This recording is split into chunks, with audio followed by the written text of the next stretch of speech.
Karbala को हमारा सलाम हो सुल्तान करबला को हमारा सलाम हो जनाने मुस्तफा को हमारा सलाम हो सुल्तान करबला को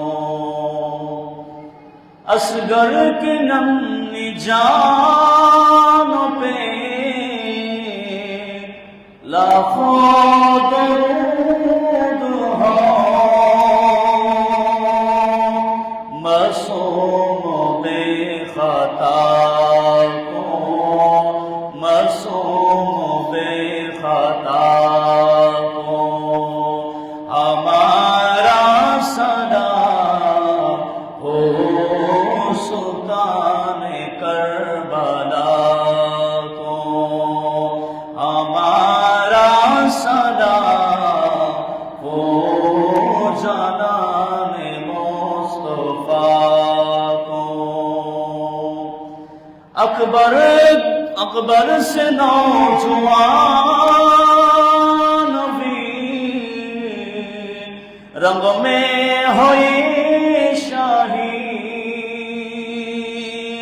हम शेखे मुस्तफा को हमारा सलाम हो सुल्तान करबला को ला इलाहा इल्लल्लाह ला इलाहा इल्लल्लाह ला इलाहा इल्लल्लाह ला इलाहा या रहमान या अल्लाह या रहीम या अल्लाह या रहमान या अल्लाह या रहीम या अल्लाह या करीम या अल्लाह ला इलाहा इल्लल्लाह ला इलाहा इल्लल्लाह ला इलाहा ला इलाहा इल्लल्लाह मुहम्मदुर रसूलुल्लाह सल्लल्लाहु अलैहि वसल्लम সকলে জোরে সোরে মহব্বতে পড়ি আলহামদুলিল্লাহ আর জোরে বলি আল্লাহু আকবার আর জোরে বলি লা ইলাহা ইল্লাল্লাহ মহান আল্লাহ পাক রব্বুল আলামিন আহকামুল হাকিমের দরবারে অসংখ্য শুকর ওয়া সুজুদ আদায় করছি যিনি আমাকে আপনাকে আরবি হিজরি ক্যালেন্ডার অনুযায়ী আমাদের কাছ থেকে একটি বছর বিগত হয়েছে এবং আরেকটি বছর আমাদের মধ্যে আগমন করেছে। সেই হিসেবে আরবি হিজরি ক্যালেন্ডার অনুযায়ী 1446 হিজরি সন আমাদের কাছ থেকে গতকাল বিদায় হয়েছে। আজকে 1447 হিজরি সনের প্রথম জুমা এবং প্রথম দিন আলহামদুলিল্লাহ, অর্থাৎ যে সনটা মুহররম মাস দিয়ে শুরু হয়। আমাদেরকে যদি জিজ্ঞেস করা হয় আজকে ইংরেজি কত তারিখ, আমরা সহজে বলতে পারি, ঠিক না? কিন্তু যদি কাউকে বলা হয় আজকে আরবি মাসের কত তারিখ বা আরবি কি মাস আজকে, আমরা 90% মানুষ বলতে পারি না, ঠিক না? অথচ মুসলমানদের সম্পর্ক থাকার কথা ছিল আরবি মাসের সাথে। যেই রকম রমজানের রোজা এটা আরবি মাসের সাথে সম্পর্ক, জিলহজ মাসের হজ এটা আরবি মাসের সাথে সম্পর্ক। ইসলামের প্রত্যেকটা বিষয় আরবি মাসের সাথে রিলেটেড। কিন্তু আফসোসের বিষয়, আমরা মুসলমানের সন্তান, অথচ আরবি মাস কখন আসে, আরবি বছর কখন আসে এটা আমরা জানি না। এটা আমাদের জন্য খুব দুর্ভাগ্য বিষয়। তো আজকে হচ্ছে আরবি ক্যালেন্ডার অনুযায়ী 1447 হিজরি সনের প্রথম দিন এবং প্রথম জুমা, এবং এটা রমজান এই মহরম মাস দিয়ে শুরু হয়।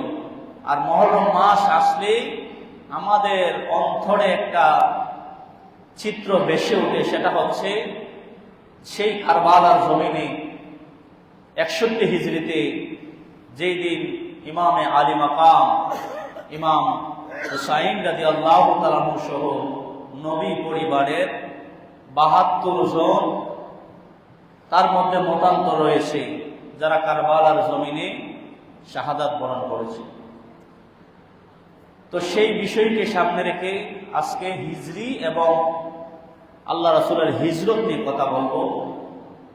এইটা কিভাবে ইসলামের মধ্যে শুরু হয়েছে, এই হিজরি সনটা কিভাবে চালু হয়েছে।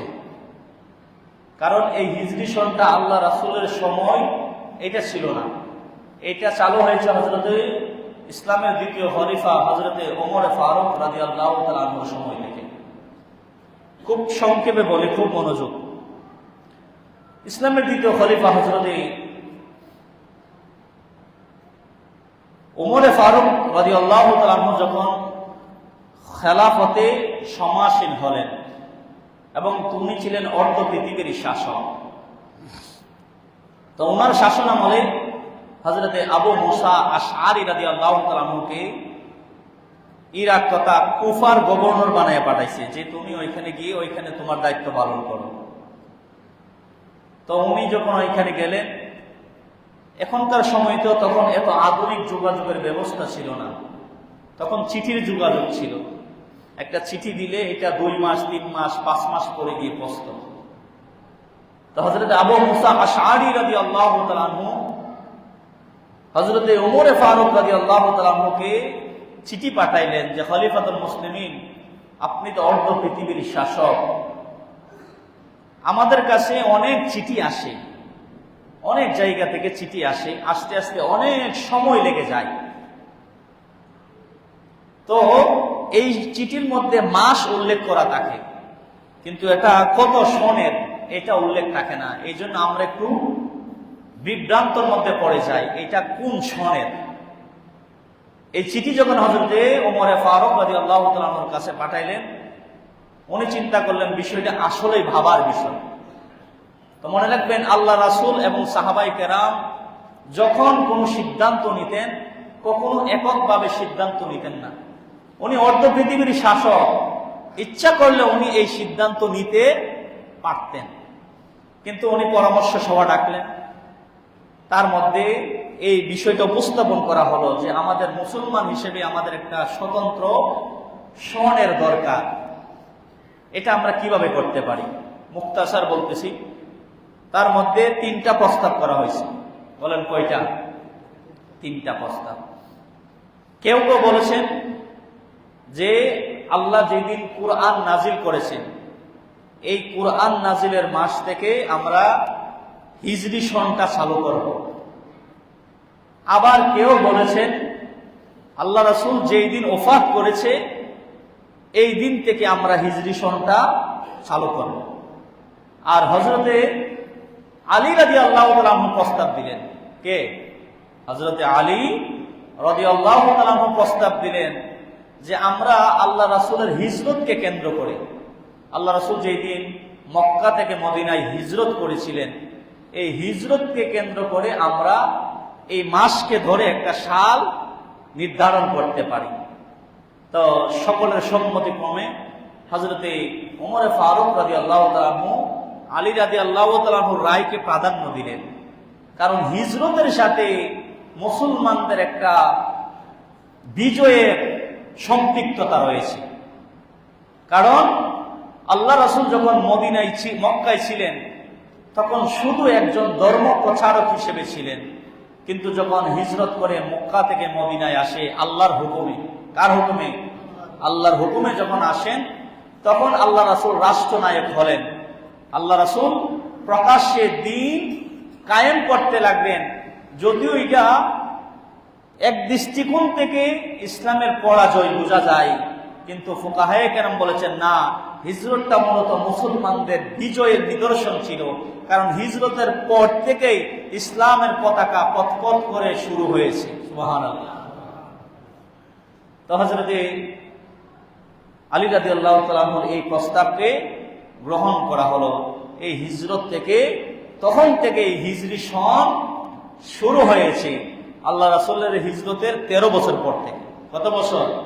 13 বছর পর থেকে। এইটা বিশাল এক বিষয়, আমরা মুসলমানের সন্তান হয়ে আমরা এইটা জানি না। তো এই হিজরতকে কেন বেছে নিলেন? কারণ এর সাথে মুসলমানদের একটা বিশাল ইতিহাস জড়িত রয়েছে। এই হিজরতকে কেন্দ্র করা নিয়ে আল্লাহ রাসূল কেন হিজরত করলেন, সাহাবায়ে কেরাম কেন হিজরত করলেন? কারণ হিজরতটা করা তখন ফরজ ছিল। কি ছিল? ফরজ ছিল। আমার সাথে সাথে বলুন, আউযু বিল্লাহি মিনাশ শাইতানির রাজীম। বিসমিল্লাহির রাহমানির রাহিম। وَإِذْ يَمْكُرُ بِكَ الَّذِينَ كَفَرُوا لِيُثْبِتُوكَ أَوْ يَقْتُلُوكَ أَوْ يُخْرِجُوكَ وَيَمْكُرُونَ وَيَمْكُرُ اللَّهُ وَاللَّهُ خَيْرُ الْمَاكِرِينَ।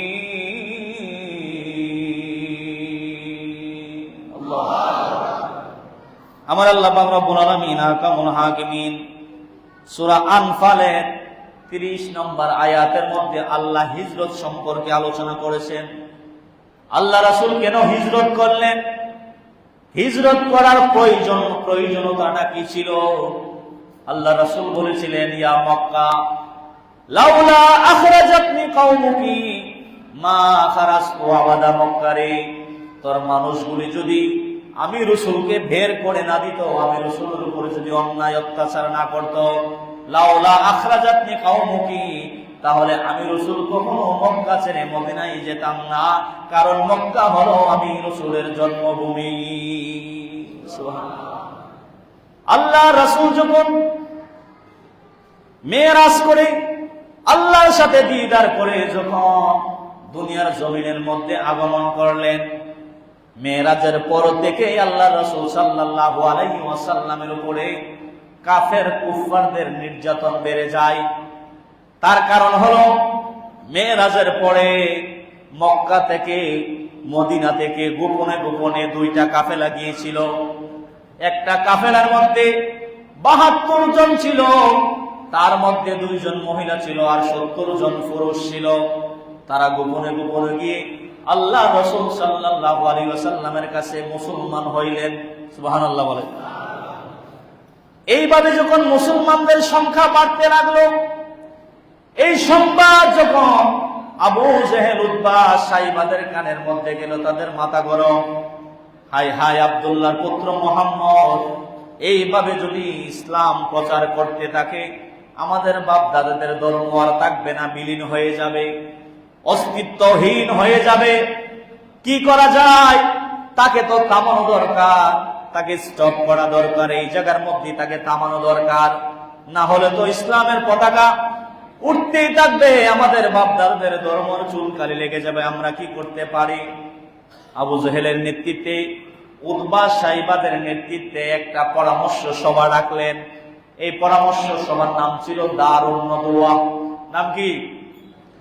এই যে মুসলমান হত্যার রাজনীতি, এখন মুসলমানদের উপরে জুলুম হচ্ছে কিনা, মুসলমানদেরকে মারতেছে কিনা, মুসলমানদের উপরে অন্যায় অত্যাচার হচ্ছে কিনা, এইটা এখনকার রাজনীতি নয়, তখন থেকেই মুসলমান হত্যার রাজনীতি শুরু হয়ে গিয়েছিল। জোরে জোরে বলে নাউজুবিল্লাহ। এই যে এখন মোরাল যে দেশগুলি আছে, যারা আজকে মুসলমানদেরকে বিনা অন্যায় অপরাধে তাদের উপরে আক্রমণ করতেছে, তাদের উপরে জুলুম করতেছে, তাদেরকে শহীদ করতেছে, এইটা নতুন না, এটা তখন থেকে শুরু হয়েছে মানুষ হত্যার রাজনীতি। তারা পরামর্শ রাখলেন মুহাম্মদের ব্যাপারে একটা সিদ্ধান্ত নেওয়া দরকার। শনিবার দিন তারা সভা ডাকলেন। এই সভার মধ্যে আবু জেহেল, উতবা, সাইবাদের নেতৃত্বে একটা গোত্রের মধ্যে অনেকগুলা গোত্রের মানুষ একত্রিত হয়ে আল্লাহ রাসূলের ব্যাপারে, ইসলামের ব্যাপারে ষড়যন্ত্র করতে লাগলেন। কিভাবে ইসলাম প্রচার বন্ধ করা যায়, কিভাবে ইসলাম প্রচার বন্ধ করা যায়, এইভাবে যখন ষড়যন্ত্র করতে লাগলেন, অনেকে অনেক ধরনের প্রস্তাব দিতে লাগলেন। প্রস্তাব দেয় না, সালিশের মধ্যে অনেকে অনেক ধরনের কথা উত্থাপন করে প্রস্তাব দেয়। একজন দাঁড়ায় বললেন, আমরা মুহাম্মদকে এক জায়গার মধ্যে আবদ্ধ করে রাখবো। কি করব? আমরা এক জায়গার মধ্যে আবদ্ধ করে রাখবো। কোন ঘরের মধ্যে যদি আবদ্ধ করে রাখি তাহলে সে আর ইসলাম প্রচার করতে পারবে না। জোরে বলি নাউজুবিল্লাহ। আরেকজন প্রস্তাব দিলেন, আমরা মুহাম্মদকে দেশান্তর করে ফেলবো, অন্য কোন জায়গার মধ্যে আমরা তাকে দেশান্তর করে ফেলবো। ইন দা মিন টাইমে একজন মুরব্বী মানুষ, দাড়িওয়ালা মানুষ, সাদা সাদা দাড়ি, সাদা দবদবে সাদা দাড়িওয়ালা একজন মানুষ দরওয়াজার মধ্যে যে পরামর্শ সভা করতেছিল, এই পরামর্শ সভার মধ্যে আগমন করলেন। আবু জেহেল জিজ্ঞেস করলেন, আপনার পরিচয় কি? বললেন, আনা শাইখান নাজদি, আমি হলাম নজদের একজন শাইখ। দেখেন, আল্লাহ রাসূল বলেছিল যে এই নজ থেকে এমন একটা শয়তানের শিং বের হবে যেটা আমি রাসূলের কলিজায় আঘাত দিবে। যদি বলি নাউজুবিল্লাহ।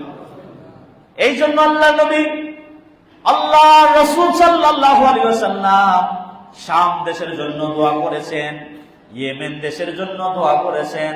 আল্লাহুম্মা বারিক লানা ফি শামিনা ওয়া ইয়ামিনা। আল্লাহ রাসূল বারবার শাম দেশের জন্য দোয়া করেছেন, ইয়েমেন দেশের জন্য দোয়া করেছেন, কিন্তু নজদের জন্য কখনো দোয়া করে নাই। আল্লাহ রাসূল বলেছেন, এই নজ, এইটাই এমন একটা জিনিস, এই জায়গা থেকে ইসলামের শত্রু বের হবে, যারা কিয়ামত পর্যন্ত ইসলামের দুশমনি করতে থাকবে। জোরে বলি নাউজুবিল্লাহ। কারণ যারা কারবালার জমিনে ইমামে হুসাইন রাদিয়াল্লাহু তাআলা আনহুর বডি থেকে, জিসিম থেকে তার মাথা আলাদা করেছিল, তারা কাফের কুফফার ছিল না, তারা নামদারি মুসলমান ছিল, ঠিক কিনা? এবং তাদের কাফেলার মধ্যেও ফজরের নামাজ হয়েছিল। ইমাম হুসাইনের কাফেলার মধ্যেও ফজরের নামাজ হয়েছিল। তাদের বাণী ছিল লা ইলাহা ইল্লাল্লাহ, হুসাইনের বাণী ছিল লা ইলাহা ইল্লাল্লাহ। সব কিছুই ছিল, লেবাসে, আমলে, ঢঙ্গে সব কিছুই তাদের মধ্যে ছিল, শুধু একটাই ছিল না, আল্লাহ রাসূল এবং নবীর আওলাদদের মহব্বত, ঠিক কিনা? তারাও মুসলমান ছিল।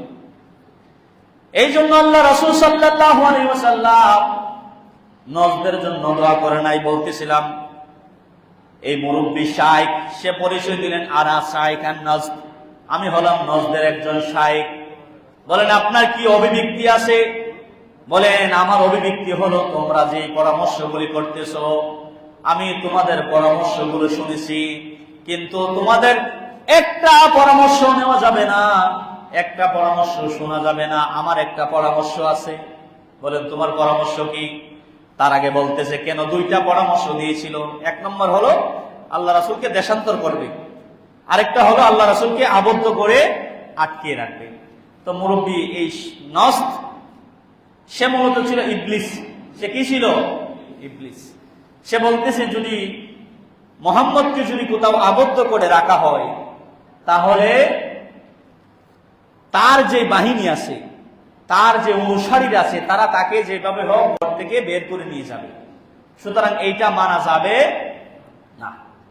আর দ্বিতীয় যে প্রস্তাব, যে আমরা তাকে দেশান্তর করে ফেলব, এই শাইখান নজদ বলতেছেন, আল্লাহ পাক রব্বুল আলামিন মুহাম্মদ সাল্লাল্লাহু আলাইহি ওয়াসাল্লামকে তার এমন নূরানি সুরত দিয়েছেন, তার চেহারার মধ্যে এত মায়া দিয়েছেন, তার কথার মধ্যে এত মধু দিয়েছেন। এই মুহাম্মদকে যেই কোনো জায়গার মধ্যে ছেড়ে দেওয়া হয়, সে যদি কারোর সামনে কথা বলে, তাকে যদি কোনো মানুষ দেখে, তার প্রতি মহব্বত বেড়ে যাবে, তার জন্য ইসলাম কবুল করে ফেলবে। বলি সুবহানাল্লাহ। বলেন আল্লাহ তাকে এত মায়া, এত মহব্বত, এত সৌন্দর্য দিয়ে আল্লাহ তাকে পাঠিয়েছেন।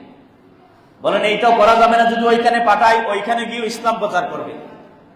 আবু জাহেল বললেন তোমার অভিব্যক্তি কি?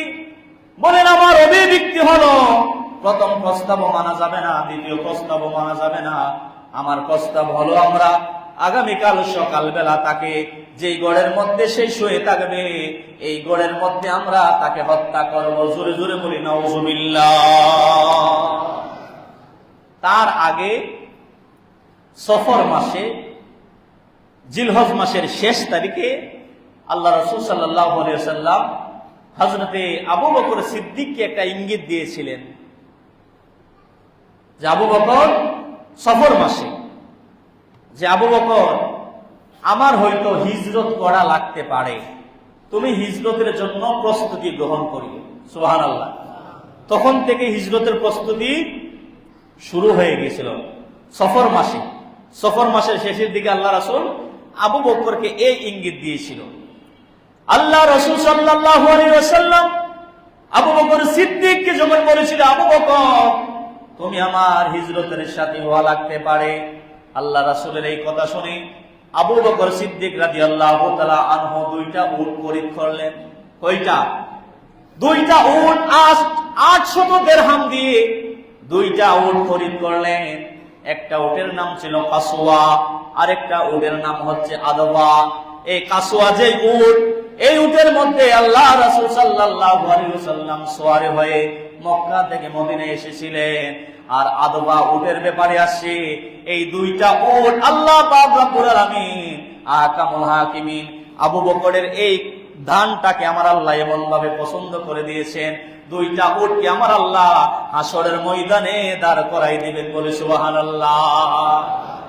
যে কাসওয়া নামক যে উট কিতাবের মধ্যে আসে রুহুল বায়ানে, এই উটটা, এই উটের মধ্যে সওয়ারি হবেন আল্লাহ রাসূল সাল্লাল্লাহু আলাইহি ওয়াসাল্লাম। সুবহানাল্লাহ। আর আদওয়া যে উট, এই উটের মধ্যে হযরতে ফাতেমাতুজ জাহরা রাদিয়াল্লাহু তাআলা আনহা সওয়ারি হবেন। সুবহানাল্লাহ। আল্লাহ রাসূল সাল্লাল্লাহু আলাইহি ওয়াসাল্লামের ইঙ্গিত পেয়ে 800 দিরহাম দিয়ে দুইটা উট ক্রয় করলেন।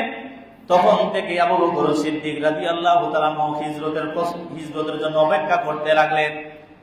এই দিকে করলেন আল্লাহ পাক রব্বুল আলামিন আহকামুল হাকিমিন হযরতে জিবরাইল আলাইহিস সালাতু ওয়াস সালামকে পাঠাইলেন, জিবরাইল যাও বন্ধু নবী আমার রাসূল সাল্লাল্লাহু আলাইহি ওয়াসাল্লাম কি বলো, আমি আল্লাহর নির্দেশ হয়েছে আমার বন্ধু নবী যেন হিজরত করে মক্কা থেকে মদিনায় চলে যায়। এই কথাগুলি আল্লাহ কোরআনে বলেছেন।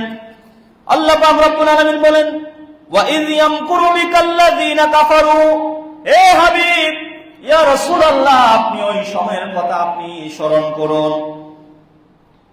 ওয়া ইয ইয়ামকুরু বিকাল্লাযিনা কাফারু, যে সময় কাফের কুফফারেরা তারা দুর্বিসন দিয়ে এসেছিল, আপনার ব্যাপারে ষড়যন্ত্র করতেছিল। কে বলতেছে? আল্লাহ এই কথা বলতেছে। তারা কি ষড়যন্ত্র করেছিল? লিউসবিতুকা আও ইয়াকতুলুকা আও ইউখরিজুক, তারা হয়তো আপনাকে আবদ্ধ করে রাখবে অথবা দেশান্তর করবে, আও ইয়াকতুলুকা অথবা তারা আপনাকে হত্যা করবে। ইয়া রাসূলুল্লাহ আপনি ওই সময়কে স্মরণ করুন। ওয়ায়ামকুরুনা ওয়ায়ামকুরুল্লাহ, তারাও আপনার ব্যাপারে দুর্বিসন দিয়ে এসেছিল, আর আমি আল্লাহও তাদের ব্যাপারে দুর্বিসন দিয়ে দিয়েছিলাম। ওয়াল্লাহু খায়রুল মাকিরিন, তাদের চাইতে আমি আল্লাহ হলাম উত্তম কৌশলী। বলি সুবহানাল্লাহ। বলেন হাবিব, তারা বলতেছিল আপনাকে হত্যা করে ফেলবে, দেশান্তর করে ফেলবে, তারা আপনাকে অন্য জায়গায় পাঠিয়ে দেবে। তারা যেভাবে পরিকল্পনা করতেছিল, আমি আল্লাহ তাদের ব্যাপারে পরিকল্পনা করতেছিলাম। তবে তাদের পরিকল্পনার চাইতে আমি আল্লাহর পরিকল্পনা উত্তম। জোরে বলি সুবহানাল্লাহ। সকাল হলে আল্লাহ রাসূল কি দুনিয়ার জমিন থেকে বিদায় করে দেবে, এই সংবাদ যখন আল্লাহ পাক রব্বুল আলামিন জিবরাইলের মাধ্যমে আমার রাসূলকে জানিয়ে দিলেন, আমার রাসূল জিবরাইলের সংবাদ পেয়ে আল্লাহ রাসূল যেই বিছানার মধ্যে শায়িত ছিল, যেই বিছানার মধ্যে শোয়া ছিল, আল্লাহ রাসূল হযরতে আলী রাদিয়াল্লাহু তাআলা আনহুকে ডাকলেন। আল্লাহু আকবার। হযরতে আলীকে ডাক দিয়ে বলেন, আলী, কারণ হিজরতটা ছিল রাত্রিবেলা, কাফেরদের ছিল ভয়। হে আলী, আমি রাত্রিবেলা এই জায়গা থেকে হিজরত করে মক্কা থেকে মদিনায় চলে যাব আলী, আর আমি যে বিছানার মধ্যে শায়িত ছিলাম এই বিছানার মধ্যে তুমি শুয়ে যাবা। আর আমার কাছে ইহুদি যদিও তারা আমি রাসূলের দুশমন, কিন্তু তারা আমি রাসূলকে রহমাতুল লিল আলামিন হিসেবে জানে। আল্লাহু আকবার। যদিও তারা আমার শত্রু, কিন্তু তারা আমাকে রহমাতুল লিল আলামিন হিসেবে জানে। তাদের অনেকের পাওনা, তাদের অনেকের দিরহাম, তাদের অনেকের সম্পদ আমি রাসূলের কাছে আমানত আছে, আমি রাসূলের কাছে আমানত রেখেছি, কারণ আমি রাসূল কখনো খেয়ানত করব না, এটা কাফের কুফাররাও জানে। ঠিক কি না? বলেন, আলী, এই সম্পদগুলি রাখো, এইটা তার সম্পদ, এইটা তার দিরহাম, এইটা তার টাকা। আমি রাসূল যদি চলে যাই, ও আলী, এই টাকাগুলি, এই দিরহামগুলি তুমি তাদের হাতে পৌঁছে দিও। আল্লাহু আকবার। আল্লাহ রাসূলের কি আমানতদারিতা, আর আমাদের কি আমানতদারিতা। আমাদের কাছে যদি 500 টাকা আমানত রাখে, এই যে রাখবে সে চলে যাওয়ার 10 মিনিট পরে এটা থাকবে না, এটা খরচ করে ফেলি। ঠিক কি না? কিন্তু আল্লাহ রাসূলের বৈশিষ্ট্য এমন ছিল না। আলী, আল্লাহ রাসূল বলতেছেন, আলী, আমি চলে গেলে কাফেরদের এই পাওনাগুলি তুমি দিয়ে দেবা। অথচ দেখেন কাফেররা কিন্তু চক্রান্ত করতেছে যে এই জায়গার মধ্যে মুহাম্মদকে হত্যা করবে। হযরত আলী রাদিয়াল্লাহু তাআলা বলতে পারতেন, ইয়া রাসূলুল্লাহ, আমি আলীকে আপনি মৃত্যুর মুখে রেখে আপনি হিজরত করে আপনার জান বাঁচায় আপনি চলে যাবেন, তারা তো আমাকে হত্যা করে ফেলবে। হযরত আলী রাদিয়াল্লাহু তাআলা আল্লাহ রাসূলকে এমন কোন কথাই বলে না। আল্লাহু আকবার। কারণ আল্লাহ রাসূল বলেছিলেন, আলী, আমি রাসূল হিজরত করার পরে তুমিও মক্কা থেকে মদিনায় চলে আইসো। হযরত আলীর বিশ্বাস ছিল, রাসূল যেহেতু আমাকে এই কথাটা বলেছে যে আমি মক্কা থেকে মদিনায় হিজরত করে চলে যাওয়ার জন্য, আমার বিশ্বাস, আমার ইয়াকিন, আমার আকীদা হলো আমি মদিনায় যাওয়ার আগ পর্যন্ত কাফের কুফফারেরা আমাকে হত্যা করতে পারবে না। আর একটা কথা বলেছিল আল্লাহ রাসূল, হযরত আলীকে বলেছিল, আলী, ক্বালা রাসূলুল্লাহি সাল্লাল্লাহু আলাইহি ওয়াসাল্লাম, মা সাব্বাল্লাহু শাইআন ফি সাদরি ইল্লা সাব্বাইতুহু ফি সুদুরিহি। রঞ্জিত না হবে তোমার এই দাড়ি যেদিন সাদা না হবে, এবং তোমার এই দাড়ি যেদিন রক্তে রঞ্জিত না হবে, সেই দিনের আগে তোমাকে কেউ শহীদ করতে পারবে না। আল্লাহ রাসূল সাল্লাল্লাহু আলাইহি ওয়াসাল্লাম হযরত আলীকে এই কথা বললেন আর পরামর্শ দিলেন, তুমি চলে আসবে, আমি রাসূল চলে যাব। আল্লাহ রাসূলের গোরের চতুর্পাশে কাফের কুফফারদের প্রত্যেক গোত্রের যুবক, তারা লাঙ্গা তলোয়ার নিয়ে দাঁড়িয়ে আছে, কখন মুহাম্মদ গোর থেকে বের হবে আর আমরা তাকে হত্যা করব। জোরে বলি নাউজুবিল্লাহ। আজকের ইসলাম এই পর্যন্ত আসে, এটা এমনি এমনি আসে নাই, এইটা পানি দিয়ে বেশি বেশি আসে নাই, এর পিছনে অনেক পুরো ইতিহাস আছে, এমনি এমনি আমরা ইসলাম পাই নাই। আল্লাহ রাসূল সাল্লাল্লাহু আলাইহি ওয়াসাল্লাম দেখেন গোর থেকে বের হবে, সাথে সাথে আল্লাহ রাসূলকে হত্যা করবে, এইটা তাদের পরিকল্পনা। এবং আল্লাহ রাসূলের ঘরের চতুর্পাশে কাফেররা দাঁড়ায় আছে, যুবকরা দাঁড়ায় আছে, হত্যা করবে। আমার আল্লাহ বলেন, হাবিব, ইয়া রাসূলুল্লাহ, ইয়া হাবিব আল্লাহ, নবী গো, আপনার হাতের মধ্যে আপনি এক মুষ্টি মাটি নেন। কি নেওয়ার জন্য? এক মুষ্টি মাটি আপনি নেন। এই এক মুষ্টি মাটি নিয়ে আপনি তাদের বিরুদ্ধে আপনি এই মাটিটাকে আপনি ছিটে দেন। ইয়া রাসূলুল্লাহ, বাকি কাজ আমি আল্লাহ পাক রব্বুল আলামিন করতেছি। আল্লাহ এই কথাগুলি এই কোরআনের সূরা আনফালে তুলে ধরেছেন। ওয়ামা ওয়ামাইতা ইয ওয়ামাইতা ওয়ালাকিন্নাল্লাহা ওয়ামা। আমার আল্লাহর কথা মতো আল্লাহ রাসূল এক মুষ্টি মাটি নিলেন। এক মুষ্টি মাটি নিয়ে যখন তাদের সামনে ছিটাইয়া দিলেন। কাফের কুফফার যারা ছিল তাদের চোখের মধ্যে কি যে হয়ে গেল, তারা রাসূলকে দেখতেছে না। এই ফাঁক দিয়ে তারা যখন তাদের চোখ কসলাইতেছিল, তাদের চোখ যখন তারা কসলাইতেছিল, ইন দা মিন টাইমে আল্লাহ নবী সাল্লাল্লাহু আলাইহি ওয়াসাল্লাম তার আপন বিছানার মধ্যে হযরতকে আলীকে রেখে আল্লাহ রাসূল তাদের ফাঁক দিয়ে বের হয়ে চলে আসলেন। বলে সুবহানাল্লাহ। আল্লাহ বলতেছেন, হাবিব ওয়ামা রামাইতা ইয রামাইতা ওয়ালাকিন্নাল্লাহ রামা। হে হাবিব, আপনি যেই মাটি ছুড়ে দিয়েছিলেন, আপনি যেই মাটি তাদের দিকে নিক্ষেপ করেছিলেন, ইয়া রাসূলুল্লাহ, নবী গো, এই মাটি আপনি রাসূল নিক্ষেপ করেন নাই, মূলত আমি আল্লাহ এই মাটি নিক্ষেপ করেছি। বলি সুবহানাল্লাহ, আল্লাহু আকবার। আচ্ছা বলেন, পৃথিবীর সমস্ত শক্তি যদি আপনার বিরুদ্ধে চলে যায়, আল্লাহ যদি কারো পক্ষ দেখে, এই শক্তি কি কাউকে ক্ষতি করতে পারবে? বলেন, ক্ষতি করা সম্ভব? রাত্রিবেলা আল্লাহ রাসূল বের হয়ে হযরতে সিদ্দিক আকবর রাদিয়াল্লাহু তাআলা আনহুর ঘরের মধ্যে গিয়ে টোকা দিলেন। আল্লাহু আকবার। হযরতে সিদ্দিক আকবরের ঘরের মধ্যে টোকা দিতে গিয়ে হযরতে সিদ্দিক আকবর লাব্বাইক ইয়া রাসূলুল্লাহ, আল্লাহ রাসূলের সামনে হাজির হইতে দেরি নাই। বলে সুবহানাল্লাহ। আল্লাহ রাসূল বললেন, আবু বকর, তুমি কি ঘুমাও নাই? হযরত আবু বকর চোখের পানি ছেড়ে দিলেন, বললেন, ইয়া রাসূলুল্লাহ, ওই যে আপনি আমাকে 6 মাস আগে বলেছিলেন যে হিজরত করা লাগতে পারে, ও নবী, আপনার কথা শুনে তখনই আমি হিজরতের প্রস্তুতি গ্রহণ করেছিলাম। ইয়া রাসূলুল্লাহ, নবী গো, আমি 2টা উট খরিদ করে রেখেছি। ও মায়ের নবীজি, ওই দিন থেকে 6 মাস পর্যন্ত আমি আবু বকর, আমি বিছানার সাথে কখনো ফিট লাগাই নাই। ও নবী, আমি অপেক্ষা করেছি, আমি ইন্তজার করেছি, আমি ওয়েটিং করেছি, কখন আমার কামলেওয়ালা নবী আমার ঘরের মধ্যে এসে আবু বকর বলে ডাক দিবে, আর আল্লাহ রাসূলের সাথে কখন হিজরত করা লাগতে পারে, এই জন্য অপেক্ষা করতেছিলাম। এইটা ছিল নবী প্রেম। এটা কি ছিল? নবী প্রেম। এটা ছিল আল্লাহ রাসূলের ভালোবাসা। এই জন্য আল্লাহ রাসূল বলেছেন, আবু বকর আমার হিজরতের সাথী, আমার গারে সুরের সাথী, এবং আবু বকর আমার জান্নাতেরও সাথী হবে। সুবহানাল্লাহ।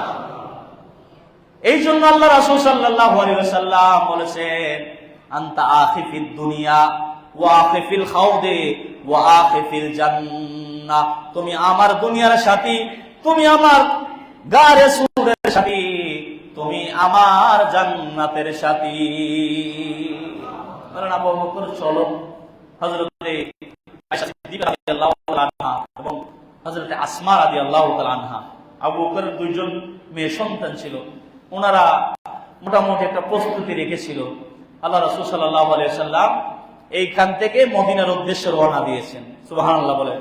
অনেক লম্বা ঘটনা। সকালবেলা যখন হলো, যখন তারা ওই আল্লাহ রাসূলকে হত্যা করবে পরিকল্পনা করেছে, যখন দরজা খুলে, যখন বিছানার চাদর যখন টান দিলেন, অর্থাৎ আলী রাদিয়াল্লাহু তাআলা আনহুর উপরে কাপড় ছিলেন, কাপড় দিয়ে উনি অবস্থায় ছিলেন। সকালবেলা যখন হলো, তারা যখন এই কাপড় দরজা খুললেন, দেখলেন বিছানার মধ্যে আল্লাহ রাসূল নাই, বিছানার মধ্যে হচ্ছে হযরতে আলী রাদিয়াল্লাহু তাআলা। সুবহানাল্লাহ। এদিক দিয়ে আল্লাহ রাসূল রাত্রিবেলা আবু বকরকে নিয়ে মদিনার উদ্দেশ্যে রওনা দিয়ে দিলেন। তো অনেক দূর জায়গায় আল্লাহ রাসূল কষ্টে করে হেঁটেছেন। হাঁটতে হাঁটতে হাঁটতে হাঁটতে আল্লাহ হযরতে আবু বকর সিদ্দিক রাদিয়াল্লাহু তাআলা বলেন, আমি যখন হিজরতের সময় আল্লাহ রাসূলকে নিয়ে, কারণ হিজরতটা ছিল রাত্রিবেলা, কাফেরদের ছিল ভয়, যখনই আল্লাহ রাসূলকে দেখতে পাইবে, যখনই আল্লাহ রাসূলকে তারা দেখবে, সাথে সাথে হত্যা করে ফেলবে। আমি একবার আল্লাহ রাসূলের সামনে যাই, আমি একবার আল্লাহ রাসূলের পিছনে যাই, আমি একবার আল্লাহ রাসূলের ডান দিকে যাই, বাম দিকে যাই। আল্লাহ রাসূলের আবু বকর, হে আবু বকর, তুমি এমন কেন করতেছো? একবার সামনে যাও, একবার পিছনে যাও, একবার ডান দিকে যাও, একবার বাম দিকে যাও। আবু বকর বলে, ইয়া রাসূলুল্লাহ,